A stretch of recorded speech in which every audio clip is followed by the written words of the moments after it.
अस्सलाम वालेकुम। वालेकुम अस्सलाम। जीअं त हीअ आहे रिमशा शहज़ादी, असांजी सिंध जी तमामु बहितरीनु आर्टिस्ट। रिमशा, अॼु जेकॾहिं तव्हां हिन मूमल जा माणा जे सेट ते आहियो, तव्हांखे कीअं फील थी रहियो आहे? तमामु सुठो फील थी रहियो आहे। तमामु सुठी सीरियल आहे ही मूमल जा माणा। ऐं इन में इलाही सुठो कमु थियो आहे। डायरेक्टर घणी महिनत कई आहे। सो मां सभिनीनि खे चवंदसि त हिन सीरियल खे ॾिसजो, कमेंट कजो, लाइक कजो ऐं जेतिरो थी सघे शेयर कजो। जेतिरा माण्हू ॾिसंदा असांखे ॿुधाईंदा तव्हांखे छा करणु खपे, छा न करणु खपे, त असांखे बि काफ़ी शयूं ॼाण में ईंदियूं त पब्लिक असांखां छा घुरे थी, त नेक्स्ट टाइम असांजा डायरेक्टर, असांजा राइटर उहे शइ लिखी सघनि, उहे शइ डायरेक्ट करे सघनि, उनजी डायरेक्शन ॾेई सघनि। उहे जेकी मिस्टेक असांखां हिन में थींदियूं उहे असां नेक्स्ट टाइम सुधारे सघूं। ऐं मूंखे यकीन आहे त ॾिसंदड़ जेके आहिनि हिन सीरियल मां इलाही सुठा मैसेजिस वठंदा ऐं इंटरटेन बि थींदा। इन सीरियल जो मक़सदु आहे त माण्हू इंटरटेन बि थियनि ऐं मैसेज बि हासिलु कनि। त ज़रूरु तव्हां महिरबानी करे ॿुधाइजो असांखे कमेंट करे।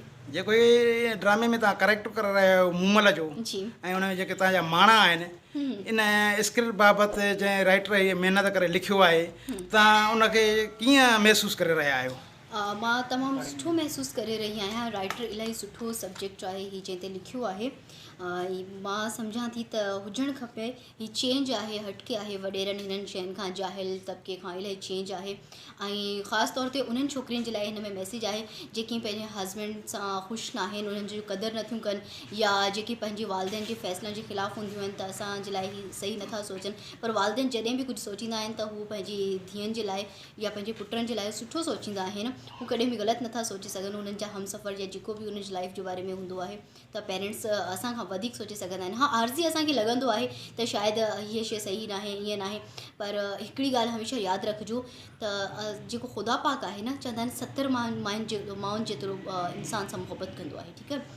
अक्सर असां जेको चाहींदा आहियूं उहो असांखे नाहे मिली सघंदो। त इन जो मक़सदु हीअ न आहे त हू असांजे लाइ बहितरु आहे, असांखे छो नाहे मिलियो। न, असांजे लाइ ख़ुदा पाक असांखे हू ॾींदो आहे जेको असांजे लाइ सुठो हूंदो आहे। हू न ॾींदो आहे जेको असांखे सुठो लॻंदो आहे। ऐं जेकॾहिं असां हिकिड़ी शइ खे चाहियूं था, कंहिं शख़्स खे या कंहिं बि अहिड़ी शइ खे, कंहिं अहिड़े शोबे खे कुझु बि करणु चाहियूं त उहो नथो थिए, त इन जो मक़सदु इहा आहे त उहो असांजे लाइ बहितरु हुयो ई न।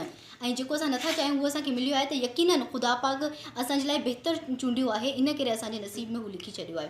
सो इन तरह जो ई जेको हिकिड़ो मैसेज आहे हिन स्क्रिप्ट में राइटर ॾिनो आहे। इलाही सुठो मैसेज आहे।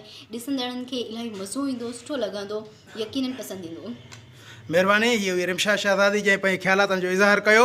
ऐं दोस्तनि खे इहा गुज़ारिश कंदा रहंदासीं त असांजे ADTV खे सब्सक्राइबर बि कयो ऐं लाइक बि कयो, ऐं कमेंट्स में इहा बि आगाही ॾियो त ॿीहर तव्हांखे छा खपे, ऐं शेयर बि करणु न विसारींदव।